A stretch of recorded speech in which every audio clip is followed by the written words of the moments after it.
l'homme s'est caché dans un puits et a tiré sur un soldat allemand. Le bruit a alerté les autres.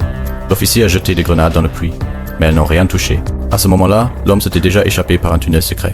Croyant que l'ennemi était arrivé, l'officier a demandé des renforts. Mais dès que le camion a traversé le pont en bois, celui-ci s'est effondré et a explosé. L'homme avait desserré les poutres auparavant. Terrifiés, les Allemands ont fermé les portes de la ville. Soudain, un soldat a vu l'homme à l'intérieur d'une maison. Avant de pouvoir prendre son arme, l'homme l'a tué d'un coup de feu. Quelques instants plus tard, d'autres troupes allemandes ont fait irruption, tirant de manière incontrôlée par les fenêtres. Mais ils ne savaient pas que l'homme s'était déjà échappé par un autre tunnel caché. Les Allemands ont commencé une fouille minutieuse et ont vite découvert le passage secret. Suivant ces traces, ils ont utilisé des lance-flammes pour le débusquer, mais il est monté au-dessus du feu. Ensuite, il est descendu par le bord du puits et est retourné dans la chambre souterraine. En suivant le tunnel, il n'a pas remarqué qu'un soldat le suivait. Sans le savoir, il s'est aspergé le visage d'eau froide pour rester éveillé. En levant les yeux, il a vu le soldat juste devant lui. Il a réagi immédiatement, a attrapé la tête de l'ennemi et l'a fracassé contre le mur, échappant à la mort une fois de plus.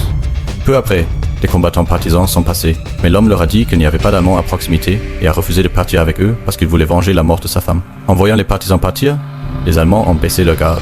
Ensuite, l'officier a envoyé un soldat en bas de la montagne pour chercher de l'aide. L'homme l'a vu et a levé son fusil. Le coup de feu a révélé sa position. Les ennemis ont ouvert le feu sans pitié, bien que ce soit protégé derrière un mur. Cependant, ils lui ont lancé des grenades et, pendant sa fuite, l'homme a été blessé.